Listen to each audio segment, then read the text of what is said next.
Magandang araw sa iyo. Salamat sa pagpapadala ng mga materyales na ito.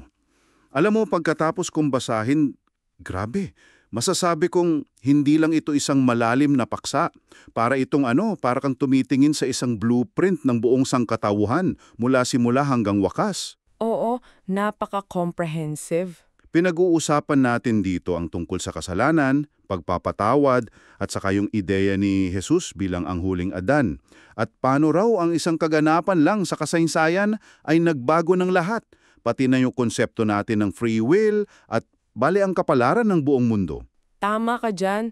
Yung mga tekstong ipinadala mo, naglalatag sila ng isang napakadetalyadong, theological na argumento. Para siyang isang puzzle na ang daming pyesa at ang misyon natin ngayon ay pagtagpi-tagpiin ng mga ito. Oo nga. Titingnan natin kung paano ayon sa mga source na ito, yung sakripisyo sa krus ay hindi lang basta solusyon. Ito pala yung nakaplanong sentro ng buong kasaysayan. Saktong-sakto. At para simulan ang pagbuo ng puzzle na yan, magsimula tayo sa isang napakadramatikong eksena na binabanggit sa mga teksto. Sa mismong sandali ng kamatayan ni Jesus sa krus, may isang bagay na nangyari sa templo sa Jerusalem na parang nagpagimbal sa lahat. Isang malaki at makapal na kurtina, yung tabing, biglang napunit mula itaas hanggang sa ibaba. Hindi ito basta tela lang, di ba? May mabigat itong sinisimbolo. Sobrang bigat. Para maintindihan natin yung impact nito, kailangan nating isipin kung ano ba ang templo para sa mga Hudyo noon. Ito yung sentro ng mundo nila. Yung lugar kung saan, nananahan daw ang presensya ng Diyos sa lupa. Ah, okay. At sa loob ng templong iyon, may pinakasagradong silid, yung kabanal-banalang dako o Holy of Holies. At yung tabing na iyon, yun yung harang. Napakakapal niyan. Sinasabi pa nga na kailangan ng 2 baka para mahila ito. Simbolo ito ng paghihiwalay ng makasalanang tao at ng banal na Diyos. So parang isang malaking do not enter sign mula sa Diyos. Eksakto. At hindi lang basta do not enter. Ang pagpasok doon ng hindi otorisado ay katumbas ng kamatayan. Tanging isang tao lang, yung dakilang saserdote o high priest, ang pwedeng pumasok. Minsan lang sa isang taon. Minsan lang sa isang taon, oo, sa araw ng pagtubos, mag-aalay siya ng dugo ng hayop para sa kasalanan ng buong bayan. Kaya isipin mo yung takot at pagkamangha nung nakita nilang yung tabing na iyon na simbolo ng paghihiwalay ay napunit. At yung detalye na mula itaas hanggang sa ibaba. Mahalaga yan. Sinasabi sa mga teksto na senyales yan na ang Diyos mismo mula sa langit ang gumawa. Inalis niya yung harang. Wow! Okay, so inalis na ang harang, bukas na ang pinto. At dito ngayon pumapasok yung sinasabi sa mga teksto na si Jesus ang ating bagong dakilang saserdote. Pero iba raw siya. Hindi siya tulad ng mga dating saserdote. May binabanggit na ayon sa pagkasaserdote ni Melkisedek. Teka, sino ba tong si Melkisedek? Parang biglang sumulpot na lang siya sa kwento pero napaka-importante pala ng papel niya. Isa yan sa mga pinakamisteryosong bahagi ng argument actually. Si Melkisedek, isa siyang karakter sa lumang tipan sa aklat ng Genesis. Siya ay hari ng Salem at saserdote ng kataas-taasang Diyos. Ang nakakagulat sa kanya, walang nakasulat tungkol sa angkan niya, sa kapanganakan niya, o sa kamatayan niya. Parang lumitaw lang mula sa kawalan. Walang background? Walang background dahil dito, ginagamit siya sa aklat ng mga Hebreo bilang simbolo ng isang, walang hanggang pagkasaserdote. Ah, okay. So anong kaibahan yan sa mga ordinaryong saserdote? Kasi yung mga ordinaryong saserdote, kailangan magmula sa lahi ni Levi, particular sa pamilya ni Aaron. May simula at katapusan ang serbisyo nila, namamatay sila, di ba? Oo.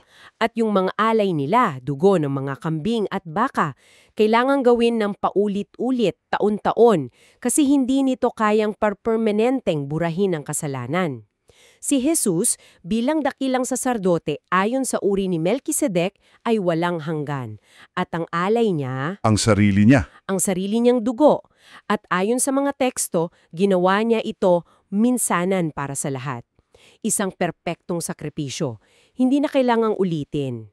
Ito raw yung nagdigay ng walang hanggang katubusan na siyang kompletong kapatawaran ng mga kasalanan. Hindi na kailangan ng tabing. Okay. So, malinaw na yung solusyon, ang sakripisyo ni Jesus. Pero parang may mas malaki pa palang problema na kailangan ayusin, di ba? At mukhang nagsimula ang lahat sa isang konsepto na madalas nating marinig pero baka hindi natin lubos na naiintindihan, yung malayang kalooban o free will.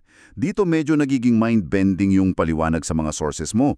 Sinasabi doon na ang pagbibigay ng Diyos ng malayang kalooban ay nangangahulugang nilikha niya ang mga nilalang sa isang estado na posibleng mamatay.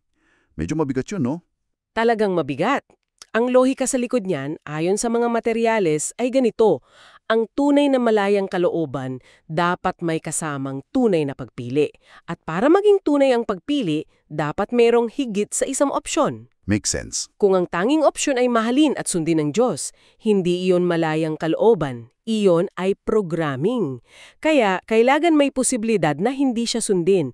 Iyon ang tinatawag na kasalanan. Okay, may sense pa yan.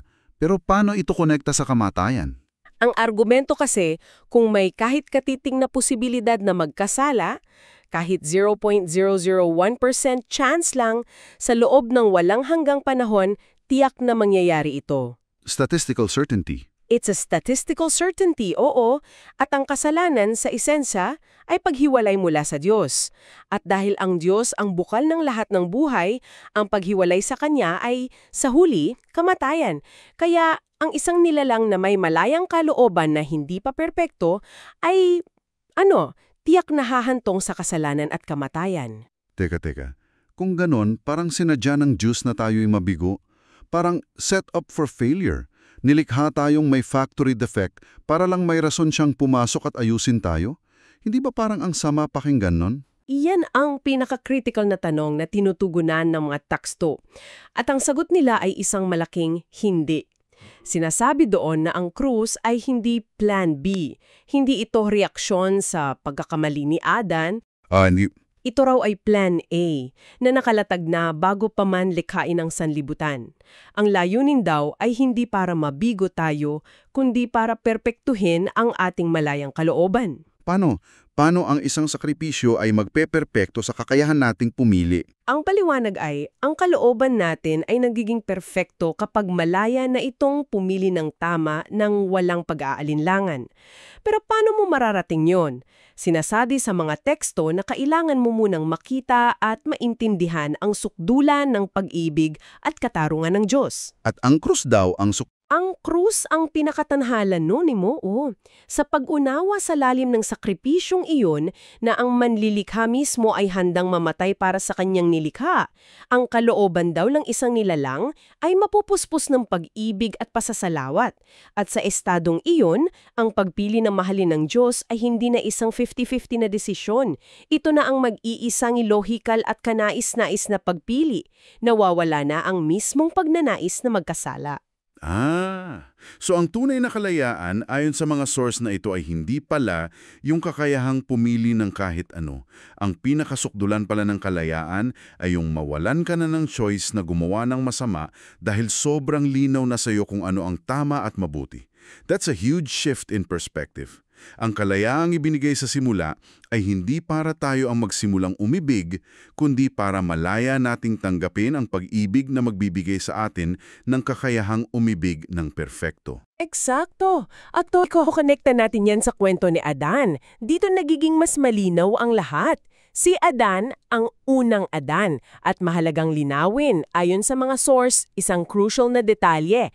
Nang siya'y sumuway, hindi ang kanyang kaluluwa o kalooban ang direktang isinumpa. Hindi. Ano ang isinumpa? Ang isinumpa ay ang lupa, ang pisikal na mundo, kasama na ang kanyang katawang lupa. Okay. So anong naging epekto nun? Dalawang bagay. Una, dahil isinumpa ang lupa kung saan galing ang katawan niya, lumitaw sa katawan ng tao ang tinatawag na mga pagnanasa ng laman. Isang tendensya na magkasala, maging makasarili, alam mo yun? Oo. Ikalawa, nagkaroon ng pisikal na kamatayan, kung saan ang katawan ay babalik sa alabok sa isinumpang lupa. So ang kaluluwa ay nananatiling malaya, pero ngayon mayroon na itong kalaban, isang panloob na kaaway sa loob mismo ng sarili niyang katawan. Yun ang naging trahedya ng sangkatauhan. Pero teka, parang ang hirap paghiwalayin yan. Kung yung sasakyan mo o katawan mo ay may depekto na at laging kumakabig pa kaliwa, hindi ba't apektado na rin noon ng driver yung kalooban mo? Parang ang labo ng linya sa pagitan ng dalawa. Napakagandang punto niyan at ina-acknowledge siya ng mga teksto. Iyon mismo yung internal conflict na nararanasan ng lahat ng tao. May bahagi sa iyo na gustong gumawa ng tama, pero may isang malakas na puwersa sa loob mo na humihila sa iyo sa kabaligtaran.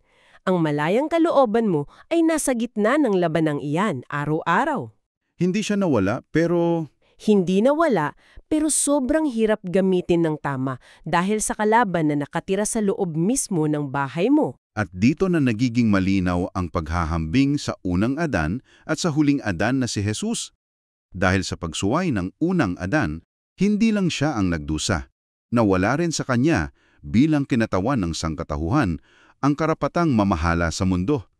Ang kapangyarihang ito, ayon sa mga teksto, ay naagaw ni Satanas. At ang resulta, isang mundo na pinapatakbo ng law of the jungle o matiraang matibay. At dito na pumapasok ang huling Adan, si Jesus. Hindi lang siya pumarito para patawarin ang mga kasalanan natin on an individual level. Pumarito siya para bawiin ang lahat ng nawala. Para ilarawan ito, gumagamit ang mga teksto ng isang napakalakas na simbolismo mula sa aklat ng pahayag. Yung kasulatan. Yun nga, isang kasulatan o balumbon na may 7 selyo. Isang scroll na may 7 selyo. Anong laman nun? Ang kasulatang iyon ay kumakatawan sa title deed o titulo ng pagmamay-ari, hindi lang sa katawan ng tao, kundi sa buong mundo. Ito yung mga karapatang isinuko ng unang Adan nang siya'y magkasala. Sa aklat ng pahayag, may esenang umiiyak ang apostol na si Juan kasi walang sinuman sa langit o sa lupa ang karapat-dapat na magbukas ng mga selyo at bawiin ang titulo. So, sino lang ang maaaring bukas ng mga selyong ito? Sino ang may karapatang bawiin ang deed na yon? Dito pumapasok ang isang konsepto mula sa batas ng mga Hebreyo, ang kinsman redeemer. Kinsman Redeemer. Isipin mo ito, sa lumang tipan kung may isang pamilyang naghirap at napilitang ibenta ang kanilang minanang lupa, may karapatan ng kanilang pinakamalapit na kamag-anak, ang kinsman redeemer, na bilhin ulit iyon para manatili sa angka ng ari-arian. Okay. Ito ay isang mekanismo para sa restoration. Kailangan mong maging malapit na kamag-anak at kailangan mong magkaroon ng pambayad. So si Jesus bilang naging ganap na tao, naging kamag-anak natin. At dahil siya ay walang kasalanan, siya lang ang may pambayad na katanggap-tanggap. Siya lang ang kwalifikado. Eksakto. Tanging ang huling Adan bilang ating kinsman redeemer ang karapat-dapat. Binayaran niya ang halaga sa pamamagitan ng kanyang pagkamatay sa krus. At ang proseso ng pagbubukas ng mga selyo, yun ang proseso ng pagbawi sa mundo mula sa sumpa, hakbang-hakbang. At ito ay hahantong sa isang kaganapan na tinatawag na unang pagkabuhay na mag-uli. Parang pagre-reformat sa buong operating system ng mundo. Ibinabalik sa orihinal na disenyo ng manufacturer. Napakagandang analogy niyan. Sa pagkabuhay na muli na iyon, ang mga mananampalataya ay hindi lang basta pupunta sa langit. Sila ay magkakaroon ng bagong katawan, isang espiritual na katawan na hindi na apektado ng sumpa ng laman. Wala na yung conflict. At ang buong sanglilikha, ang buong mundo, mapapalaya na rin mula sa pagkakabulok at sa law of the jungle. Binabawi ng huling Adan, kasama ang mga ipinanganak na muli sa kanya, ang pamamahala sa isang bagong langit at bagong lupa, hindi na katawang lupa na may pagnanasang, kalaban ng kalooban. Ito ay isang espiritual na katawan na kayang sundin ang kalooban ng Diyos ng lubusan. At walang pag-aalinlangan. Walang pag-aalinlangan. Ang internal conflict ay sa wakas, magwawakas. So, what does this all mean for you? Ang pinapakita ng mga tekstong ito ay isang napakalaking kwento. Hindi lang ito tungkol sa isang nakaraang pangyayari, kundi isang patuloy na kosmikong drama na nagaganap. Ang kaligtasan, ayon sa pananaw na ito, ay hindi lang tungkol sa pag-iwas sa impyerno at pagpunta sa langit pagkatapos mong mamatay. Ito ay tungkol sa pagpapanumbalik ng orihinal na layunin para sa sangkatauhang at para sa buong sangliplaha dito mismo sa ating universo. Tama.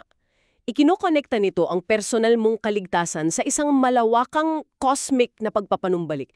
Ang landas na inilalatag ng mga materyales mo ay mula sa isang isinumpang katawan na nakikipaglaban sa sarili, na naninirahan sa isang isinumpang mundo na pinagaharian ni Satanas, patungo sa isang binuhay na muling espiritual na katawan, sa isang bago at naipanumbalik na mundo na pinagharian ni Kristo at ng kanyang mga tagasunod. Isang pagbabago sa lahat. Ito'y isang pagbabago hindi lang ng iyong destinasyon, kundi ng mismong kalikasan ng iyong pag-iral. At bilang pangwakas na kaisipan para sa iyo, at ito isang interesanteng detalye kasi ang ilan sa mga sources na ipinadala mo ay malaki ang reference sa isang Korean theologian. May mahalagang pagkakaiba raw sa kung ano ang isinumpa. Sinasabi doon na ang kaluluwa na tinatawag niyang hon ay hindi isinumpa. Ang kaluluwa ang kinaroroonan ng ating malayang kanooban.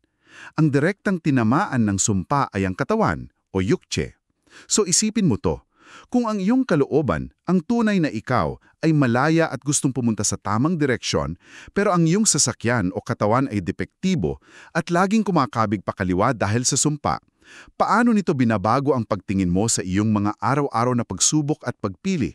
Nagbibigay ba ito ng mas malalim na pag-unawa o pasensya sa sarili mong mga kahinaan at sa kahinaan ng iba?